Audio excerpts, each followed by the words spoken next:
আমাদের সঙ্গে এই পর্যায়ে যুক্ত হচ্ছেন বিএনপির সাবেক সংসদ সদস্য নীলুফার চৌধুরী মনি এবং জাতীয় প্রেস ক্লাবের সাবেক সাধারণ সম্পাদক ইলিয়াস খান। আপনাদের দুজনকে স্বাগত জানাচ্ছি নাগরিক টেলিভিশনে।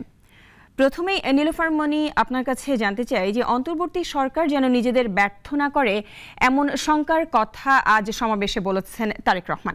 তাদের ব্যর্থ হবার কোনো লক্ষণ কি দেখতে পাচ্ছেন? আপনাকে ধন্যবাদ। যারা শুনছেন আমার শুভেচ্ছা অভিনন্দন। দেখেন, অন্তর্বর্তীকালীন সরকার তো একটা আসলে খুব ছোট সময়ের জন্য আসে, যেহেতু তারা জনগণের ভোটের ম্যান্ডেট নিয়ে আসে না, তাই তাদের কিন্তু বিতর্কিত হওয়ার সম্ভাবনা খুব বেশি থাকে। তো তারা যত তাড়াতাড়ি একটা ভোট সুন্দরভাবে সুষ্ঠুভাবে ভোট দিবে, তাদের সুনাম ততটাই থাকবে, এবং তাদের সুনাম মানে সমগ্র দেশবাসীর সুনাম। কারণ আমরা সবাই মিলে কিন্তু এই অবস্থাটা আমরা চেয়েছি যে তাদের হাতে থাকুক দেশটা, তাদের কাছে সংস্কারটা থাকুক, তারা একটা লাইনের মধ্যে এনে দিক। তো সেই জন্য নির্বাচনটা যত আগে দেওয়া যাক, একটা গণতান্ত্রিক রাষ্ট্রে নির্বাচন যত আগে দেওয়া যায় ততটাই একটা দেশের জন্য মঙ্গল আমরা মনে করি। কারণ একটা নির্বাচিত সরকারের কাছে জনগণের সরাসরি জবাবদিহিতা থাকে, অন্যদের কাছে যেটা থাকে না। আমরা মনে করি যে অতীতে আমরা যা দেখেছি, অতীতেও কিন্তু অনেক সময় অনেকবারই অনির্বাচিত সরকার এসেছে, তারা কিন্তু একটা না একটা আপনার সমস্যা জন্ম দিয়ে বা সমস্যা মধ্য থেকে তাদেরকে বিদায় নিতে হয়েছে। তো এইবারেরটা একদমই ভিন্ন। একটা ফ্যাসিস্ট সরকারকে, একটা স্বৈর শাসককে, একটা ভোটবিহীন সরকারকে তারা সমগ্র বাংলাদেশের সব মানুষ মিলে বিতাড়িত করে, আমাদের ছাত্ররা আমাদের সম্মুখভাবে ছিল, আমরা সবাইকে মিলে আমরা মনে করেছি যে এই সরকারটা, অন্তর্বর্তীকালীন সরকারটা থাকতে পারে।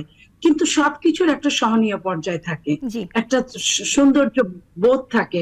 সেই জায়গায় গণতান্ত্রিক দেশে গণতন্ত্রটাই শোভা পাবে সব সময়ের জন্য, এটা কি আমরা মনে করি। তাই আমরা বলবো যে যতটা দ্রুততর ভাবে সম্ভব সংস্কার করে জনগণের ম্যান্ডেট নিয়ে জনগণের ক্ষমতাটা জনগণের কাছে ফিরিয়ে দিয়ে গণতন্ত্রটাকে পুনঃপ্রতিষ্ঠা করুক ওনারা। এটাই আমরা ওনাদের কাছে প্রত্যাশা করি, এবং আমরা ওনাদেরকে সমস্ত ভাবে, আমাদের নেতা জনাব তারেক রহমান বলেছেন, আমরা সহযোগিতা করব ওনাদেরকে। জি আপা, আপনার কাছে ফিরছি আবারও। আমি একটু যেতে চাচ্ছি জনাব ইলিয়াস খানের কাছে। আপনার কাছে আমার প্রশ্ন হচ্ছে যে আন্দোলনকারী শিক্ষার্থীরা নতুন রাজনৈতিক দল গঠনের বিষয়টি কখনো উড়িয়ে দেয়নি। এমনও শোনা গেছে যে বড় দলগুলোর গতানুগতিক রাজনীতি তারা চান না। শিক্ষার্থীদের নতুন দল কি বিএনপির জন্য বাড়তি চাপ হবে বলে মনে করেন কি আপনি? আপনাকে ধন্যবাদ। আমার অত্যন্ত শ্রদ্ধাভাজন আজকে আরেকজন আলোচক আছেন আমাদের মনি আপা, এবং এই অনুষ্ঠান যারা দেখছেন, না বিএনপির জন্য বড় চাপ নেই, কারণ বিএনপি হচ্ছে বাংলাদেশের বৃহত্তম রাজনৈতিক দল। এখানে ছাত্ররা চাপ সৃষ্টি করতে পারবে বলে আমি মনে করি না। গত 15 বছর ধরে বিএনপি আন্দোলন করেছে এবং তারা ফিল্ড তৈরি করেছে, এবং খুব ভালো বিষয় হচ্ছে, আশার বিষয় হচ্ছে বিএনপি যে আন্দোলন করেছে এই প্রায় 17 বছর ধরে, এর আগে 2 বছর মঈনুদ্দিন ফখরুদ্দিনের সরকার ছিল, এবং গত 15.5 বছর আওয়ামী লীগের যে দুর্বিনীত শাসন ছিল, এই শাসনের মধ্যেও তারা টিকে ছিল। এবং খুব ভালো দিক হচ্ছে একজন কর্মীকে কিন্তু আওয়ামী লীগ ভাগিয়ে নিতে পারে না, বিভিন্ন জায়গায় তারা চেষ্টা করেছে। সুতরাং বিএনপির আতঙ্কিত হওয়ার কিছু নেই। নাম্বার 2, ছাত্রদের রাজনৈতিক দল করার বিষয়টি আমার মনে হয় একটু উচ্চাভিলাষ আমার কাছে মনে হচ্ছে।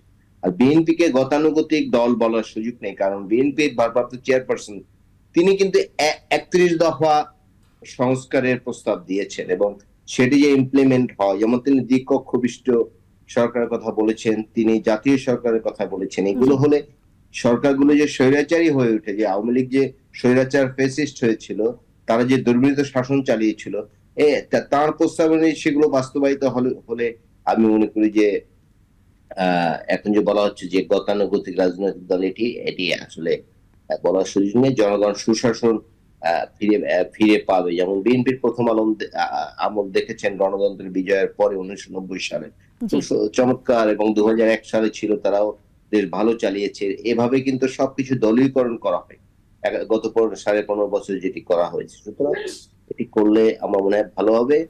আর আগেও বলেছি, এখনো বলি, ছাত্রদের রাজনৈতিক দল করার সুযোগ আছে বলে আমি মনে করি না। এই আন্দোলন যারা করেছে সেখানে শুধু বৈষম্য বিরোধী ছাত্র আন্দোলন কোনো বিশেষ ছাত্র না, সেখানে ছাত্র দলের লক্ষ লক্ষ জি কর্মী ছিল, নেতা ছিল, তারাও কিন্তু আন্দোলন সংগ্রাম করেছে। সুতরাং তাদেরকে বাইরে রেখে তারা তো আর এই বৈষম্য বিরোধী ছাত্র আন্দোলন যারা এখন দাবি করছে, তারা দাবি করছে কি তারা বৈষম্য বিরোধী ছাত্র আন্দোলন জি সদস্য, তারা দল করলে তো এই সাধারণ ছাত্র অনেকে ছিল, এই ছাত্র দলের লক্ষ লক্ষ কর্মী ছিল।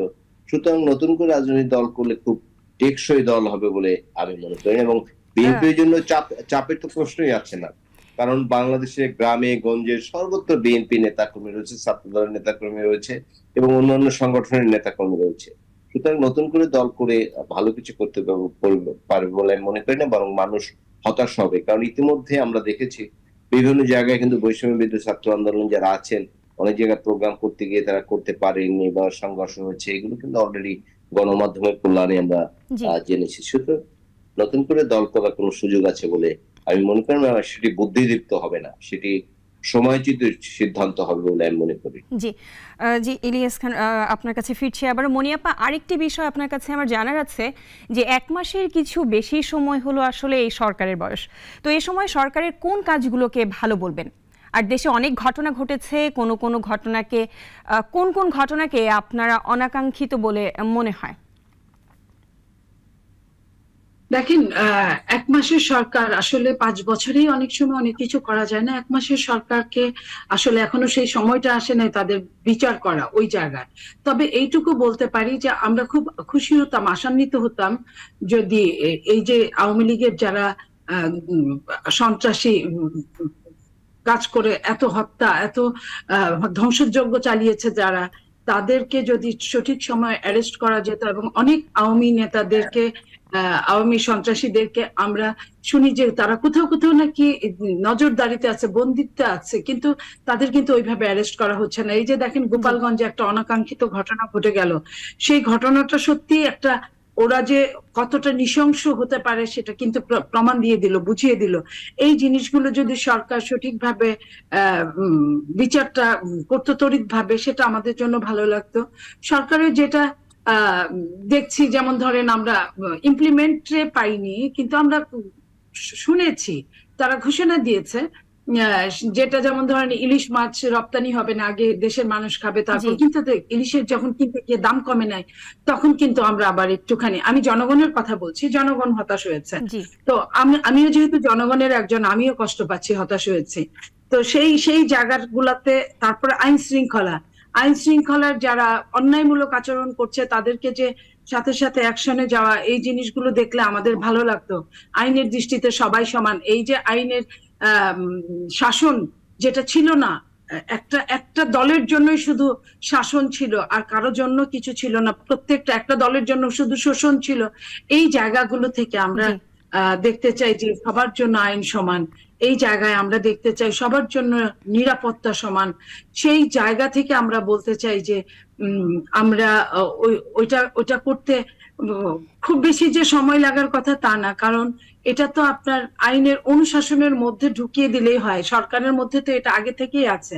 তো তারা যেহেতু একটা নিরপেক্ষ সরকার, নিজেদেরকে প্রমাণ করতে হবে, তো সেই নিজেদেরকে প্রমাণ করার জন্য তারা এই কাজগুলো যখন করবে, ধরুন আমি নিজেও যদি অপরাধী হই, আমার কাছে এসে সমানই যদি তারা প্রশ্ন রাখে, আমাকেও অ্যারেস্ট করে, তাহলে একটা কথা। আমরা আওয়ামী লীগের অনেক উপরের শ্রেণীর সন্ত্রাসীদেরকে, যারা অনেক লাখ লাখ ডলার টাকা চুরি করে বিদেশে পাচার করেছে এবং দেশেও তাদের ঘরের মধ্যে কারি টাকা আছে, আমরা এগুলো উদ্ধার দেখি নাই। আমরা আরো যেটা যে ধরেন যে সমস্ত বাংলাদেশে যে আইন শৃঙ্খলার যে অবনতিটা হয়েছিল, সেইখান থেকে কিছু মানুষের জন্য অন্যায়কে ন্যায় হিসেবে প্রতিষ্ঠিত করা, জায়গাগুলোটা আমরা দেখেছি যে এখনো ওই জায়গাগুলা শার্প হয় নাই, যতটা শার্প আমরা আশা করছি সেই শার্পটা আমরা পাইনি। এই জিনিসগুলো যদি আমরা মনে করি যে তারা রাজনৈতিক দল করার চেয়ে রাজনৈতিক দল অবশ্যই করবে, রাজনৈতিক দল করার অধিকার প্রত্যেকটা মানুষের আছে, তাদেরও আছে, কিন্তু রাজনৈতিক দল করার জন্য একটা প্ল্যান লাগে, একটা স্বপ্ন লাগে। সেই স্বপ্নটার জন্য অনেকদিন পরিশ্রম করতে হয়। হুট করে মুখ দিয়ে বললাম, ঘোষণা দিলাম, হয়ে গেল। এর আগেও আমরা অনেক কিংস পার্টি দেখেছি, তারা কিন্তু টিকতে পারে নাই। আমরা বলি তারা সুন্দর করে প্ল্যান করে করুক, আমরাও তাদের সহযোগিতা করব। যারা যারা রাজনৈতিক দল করেছে, যারা যারা এখন একটু ইলিয়াস ভাইয়ের কাছে শুনবো। পাশে থেকেছি না, অবশ্যই থেকেছি। জি আপা, জি আপা, আমরা একটু ইলিয়াস ভাইয়ের কাছে শুনবো যে বিএনপি বারবার এই সরকারকে সংস্কারের যৌক্তিক সময় দেওয়ার কথা বলছে, আবার দ্রুত নির্বাচন দেওয়ার কথাও বলছে। এই সরকারের কাছে বিএনপির চাওয়া আসলে কি, আর তা শেষ করতে কি পরিমাণ সময় লাগতে পারে বলে মনে করেন আপনি? একটু সংক্ষেপে যদি আমাদেরকে জানান। না, কত সময় লাগবে সেটি তো বলার সুযোগ নেই, বাট আমরা দেখেছি যে অন্তর্বর্তীকালীন বা তত্ত্বাবধায়ক সরকার 3 মাসের একটি সময় নিয়ে আসে। এখন জি নানা সংস্কারের কথা বলা হচ্ছে, সংস্কার করার জন্য কমিটিও বলা হচ্ছে, স্পেসিফিক সময় বলা সবার জন্য মনে হয় টাফ, কিন্তু যত দ্রুত সম্ভব, বিএনপির মতো আমিও বলতে চাই, বিএনপির নেতৃবৃন্দ যেটি বলেছেন, যত দ্রুততম সময়ে নির্বাচিত সরকারের কাছে ক্ষমতা হস্তান্তর করা উচিত। কারণ অনেক বিষয় যেগুলো পার্লামেন্ট ছাড়া পাশ করা যাবে না, অনেক সংস্কারের বিষয় আছে পার্লামেন্ট ছাড়া পাশ করা যাবে না। সুতরাং যত দ্রুত পার্লামেন্ট গঠিত, জনগণের ভোটে, আওয়ামী লীগের মতো পার্লামেন্ট না যে আমি অর্ধেক ভোট বাদ দিয়ে ইলেকশনের নামে প্রহসন করলাম, তারপর আবার 14 সালে দেখলাম যে রাতের ভোট হয়েছে, 24 সালে দেখলাম দামি ভোট হয়েছে, 18 সালে রাতের ভোট হয়েছে। এরকম ভোট না, প্রকৃত জনপ্রতিনিধি যারা জনগণের ভোট নিয়ে যারা ক্ষমতায় আসবে, এরকম লোকের কাছে যত দ্রুত সম্ভব ক্ষমতা হস্তান্তর করেছে। নাম্বার 2 হচ্ছে তত্ত্বাবধায়ক সরকার যারা আছেন, আমি তাদের প্রতি শ্রদ্ধাই জানাতে চাই, বাট দেশ পরিচালনা অনেক কঠিন বিষয়। দেশ পরিচালনা কিন্তু রাজনীতিবিদরাই করেন, পৃথিবীর সকল গণতান্ত্রিক দেশে। সুতরাং এখন যারা তত্ত্বাবধায়ক সরকার আছেন তারা কিন্তু দেশ পরিচালনা কখনো করেনি। আমি দেখবেন যে তারা এনজিও পরিচালনা অভিজ্ঞতা রয়েছে বা না এরকম কিছু রয়েছে, বাট দেশ তো একটা বিরাট বিষয়, সেটি পরিচালনা করতে টাফ। বিএনপি এমন একটি দল বা অন্যান্য যে রাজনৈতিক দল রয়েছে তাদের গ্রাসরুট লেভেল পর্যন্ত তাদের কর্মী সমর্থক নেতৃত্ব রয়েছেন। সুতরাং আমি মনে করি বিএনপি নেতারা যেটা বলছেন যে যৌক্তিক সময় একটা যৌক্তিকতা আছে, এবং যৌক্তিক সময় যদি আমি 2 বছর, 5 বছর, 6 বছর ধরি তাহলে তো হবে না। যৌক্তিক সময় হচ্ছে 3 মাস অন্তর্বর্তীকালীন সরকার থাকুক, বা প্রয়োজনে আরেকটু বেশি থাকুক, বেশি থেকে যত দ্রুত সম্ভব নির্বাচন করা। জি নীলুফার চৌধুরী মনি ও জনাব ইলিয়াস খান, আপনাদের দুজনকে অসংখ্য ধন্যবাদ আমাদের সাথে যুক্ত হবার জন্য।